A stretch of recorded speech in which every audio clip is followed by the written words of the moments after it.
could you tell me about your economic plan? My economic plan per se was the same plan that President Trump has um, for protective tariffs, because let's face it, this tariffs are starting to work right now, and we have to give them a chance. And the tariffs are designed to replace income tax for every American. So when we talk about tariffs, we're talking about something that is designed for every American in the end game. Okay.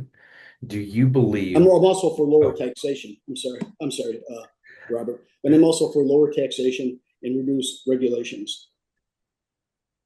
okay. Um, do you believe that the American dream has become unaffordable? To a certain degree, yes. Uh, Now, these are to the questions on how you would have voted.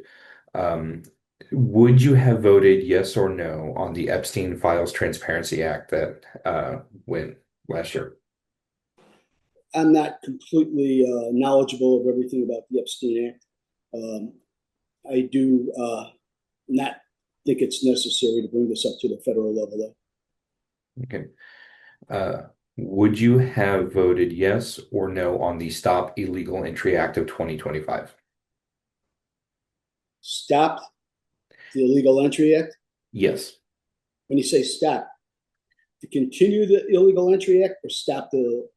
Oh, the act is the Stop Illegal Entry Act. So it would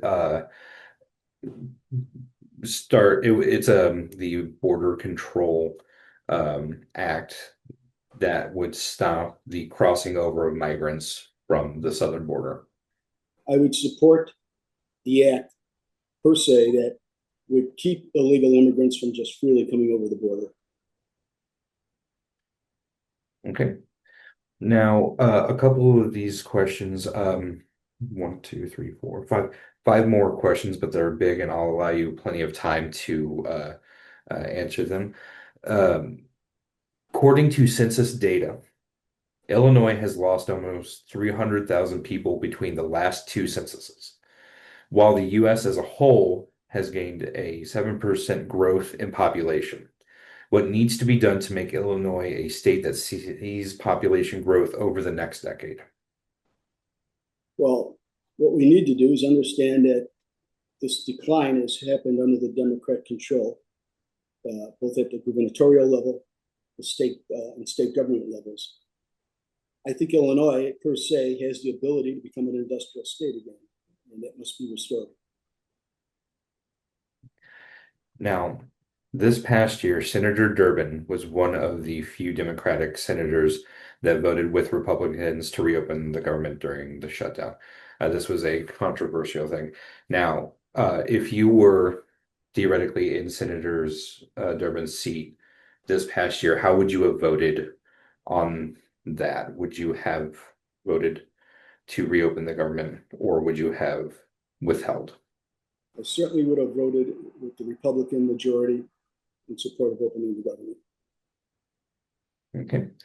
Now, polling data shows that at least 70% of Americans believe that biological males should have no place in women's sports. This past year, Senators Duckworth and Durbin both voted no on the Protect Women in Sports Act. Would you have voted yes or no? Should biological males be able to compete in girls' sports in high schools in Illinois? Men should not be allowed to participate in women's sports. That's how I would vote. And so, just for clarity, you would have voted yes on the Protect Women in Sports Act. Yes. With the passage of the Big Beautiful Bill this past year, we got a no tax on tips in that bill. However, Illinois, along with Maine and the District of Columbia, have decided not to accept that and continue to tax on tips. Do you support taxing on tips? No, I do not support taxing on tips. I support the president's agenda there. Okay. Now, the last question, and again, thank you so much for taking the time today to work with me on this. Uh, Robert, I appreciate the opportunity. So there are multiple bills surrounding artificial intelligence that are in Congress now, floating around Congress, many of them with bipartisan support. What kind of guidelines, safeguards, and policies do you think the federal government needs to implement to keep Americans safe from AI and to keep Americans from losing jobs to AI? AI scares me, and it scares a lot of people. And I think we need maximum protection for both industry and the individual citizen. Um, was there anything else in this last few minutes that you would like to nail home about your campaign? I think we should talk about healthcare, though. Yeah, if you would like to give us a few points on healthcare, just anything that you would like to say on the subject at this point. Well, there's the great healthcare plan of the president, and it's about lowering drug costs, lowering drug premiums, more transparency, and make things more simple for the individual. I think it's very important. Incorporated in healthcare, we must not forget that there's a mental health issue in this country that must be addressed. Now, where can people find more about you and more about your campaign? Sure, thank you. rcarycapparelli.net. My full name, rcarycapparelli.net. Okay. Well, I believe that is all the questions that I had for this round. Thank you so much, sir. This will make it, I don't think it'll run tonight because we do them in batches, and the next lineup one that I have is tomorrow. So we'll more than likely play tomorrow night unless my news director makes the decision to run yours tonight. But it will what we've been doing is we've been playing what like the first part on the economic plan, and then we've been sending the link out so that people could watch the whole interview and then add all the information that we need to in for later. Uh, did you have any questions about that at all, or? No, I trust this is going to be um, cut and cut and dry, right? To just take the segments out. Yep, yep. Nothing taken out of common, just take the segment, that question, put it up, talk about where we can find you, and then put everything up as it is on the web. Can I ask you to ask me a question? I'm sorry. Can I ask you for you to ask me a question? Yes. Would you ask me what I feel the most important topic or most important, topic is in campaign? Sure. So in your own words, what do you feel like the most important topic in the campaign is?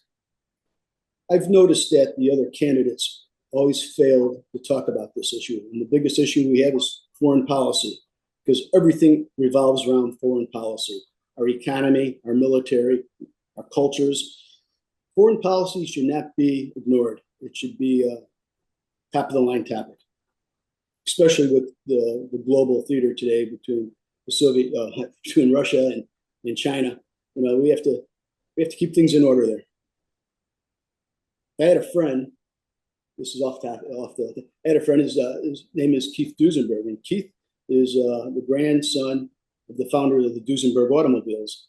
He was born in Chicago, by the way. And I remember his father always saying, "Without foreign policy, you have nothing." You know, I think we have too many attorneys already. We have enough attorneys in Washington. We don't need another attorney. I think what we need is some economists and some geographers and people that understand foreign policy.